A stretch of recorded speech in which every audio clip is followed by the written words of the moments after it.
Welcome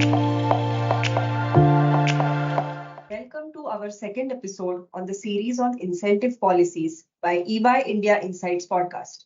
I am your host Kanchan, director in EY India's indirect tax practice. Last time we talked about the intricacies of Maharashtra IT ITS policy 2023 and why it is such a game changer for the IT industry in Maharashtra. Today, we want to discuss the state incentives available to tourism units. We would also want to cover a comparative landscape of the incentives available to this sector across states for the audience. Tourism is an important sector, and thus multiple states have sector-specific policies around it. These include incentives, ease of doing business measures, simplified regulatory measures, and so on. To discuss this topic in depth, we have our subject matter expert, Bhavesh Thakkar, with us. Bhavesh is our indirect tax partner in EY India with a special focus on incentives and subsidies. He has assisted almost 200 plus entities in obtaining incentives across various sectors in India. Welcome, Bhavesh. Thanks for being on the podcast again. Yeah, thank you, Kanchan, and good morning. It's great to be back here.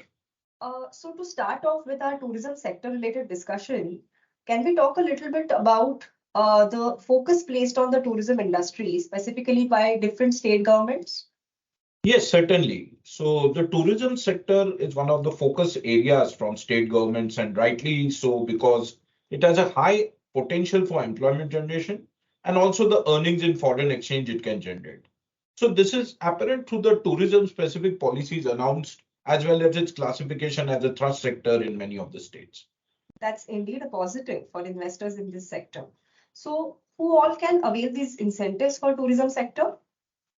So the eligible units or entities for tourism incentives includes hotels, resorts, health farms and wellness centers, film tourism, and also newer sectors like wildlife and desert tourism, amusement and water parks, etc. So the type of activities are specified under the respective policies of the state governments. Also, any kind of setup like partnership firms, private limited companies, or even proprietorship would be eligible to apply under the policy. So what that means is a variety of activities can be eligible for incentives. Okay, okay. And just to add over here that the incentives are not restricted to just the new tourism ventures. So existing units are also eligible to apply for incentives for any expansions that they undertake, provided they meet the specified conditions in the policy. Oh, that's very inclusive and shows the broad perspective state governments are showing towards this sector. Can you throw some light on the kind of incentives that are available? Yes, the availability and quantum of such incentives varies across the country. So states mostly offer either a capital subsidy or a SGST reimbursement. Certain states also offer a turnover-based subsidy. Now, states like Karnataka, Gujarat, and Madhya Pradesh offer a percentage-based capital subsidy on fixed capital investment that usually varies between 15 to 25%, depending on the kind of tourism activity.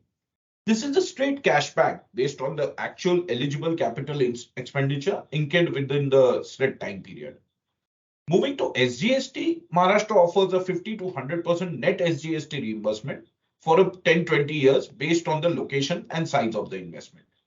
The advantage to tourism sector is that 100% of the end consumption would happen in the state, allowing for a higher SGST incentive claim. And the states offering turnover-based subsidies grant incentives as a percentage of the turnover specified in the audited financial statements, capped to a fixed percentage of the project cost.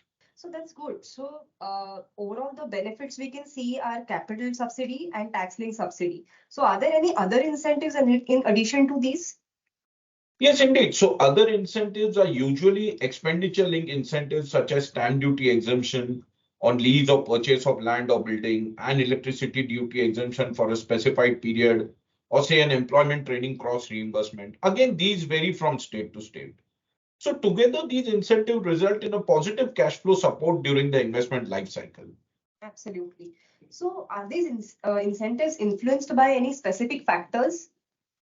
So yeah, Kanchan, that's a great question. Usually incentives are influenced by two primary factors. One would be location and the size of the investment. Now, location is an important aspect of policies like Maharashtra and Karnataka. So these policies divide the state's areas into multiple zones based on the level of development. Lower the development in the zone, higher would be the incentive content. As for the size of the investment, any investment, maybe small or large, would be eligible for incentives. The incentives quantum would be different as per the size of investments. Okay, which means that this is similar to most incentive policies that we see. Are there any other key parameters considered while evaluating any investment? So yes, there are usually two other conditions for investors. First is a local employment condition mandating a specified percentage of the total workforce to be state domiciled. And second condition talks about the operative period, the minimum number of years a unit has to operate to avail and retain those incentives. Some states may also offer a tailor-made incentive to very large projects as per employment potential, projects contribution to the state exchequer, etc. on a case-on-case basis. Okay, that means the investors have multiple aspects to look at. Can you walk us through what kind of procedures are involved while applying for these incentives? So the first thing is the policy applicability, and it will be decided on the basis of effective steps such as effective possession of land and registration of the entity. So this is completed before filing the initial application. Each state will have its own incentive process flow with the following key steps. So generally there is a concept of an initial application, a final application, and an application for refunds. These applications are filed within the policy implementation agency who will review and validate them and conduct physical verification of the project premises as necessary.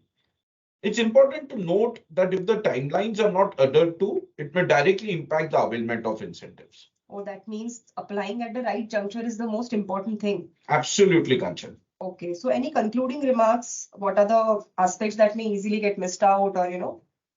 So probably, Kanchan, to summarize, firstly, we have seen that with other sectors such as manufacturing, the awareness levels of policies and incentives available is much higher than it is for the tourism sector. So due to this, most of the projects missed out on the available incentives. And with the capital and other subsidies that we discussed earlier, an investor can get back 25 to 100% of the project cost as subsidies. Investors can also consider a state-wise comparison of policy terms and benefits before the investment decision to maximize the incentive potential. Additionally, entities can file customized applications for large investments, qualifying mega projects criteria by way of negotiations with the respective state authorities. And lastly, the key point to note is timeline. Investors should file the application to avail the incentive before the timelines defined in the policies and reap the benefits available. Thank you, Bhavesh. So that has surely given our listeners a lot to think about when it comes to investment in tourism industry, and they may even reach out to us for any clarifications. I'd like to thank you for taking the time out to be here today and providing your thoughts. Thanks to you as well, Kanchan, for being a great host. Yeah. So with that, we have come to the end of this episode. There are other episodes in the pipeline that will focus on other sector-specific incentives. Please do let us know in case you want to hear about a specific topic. Thank you for listening in, and this is Kanchan signing off.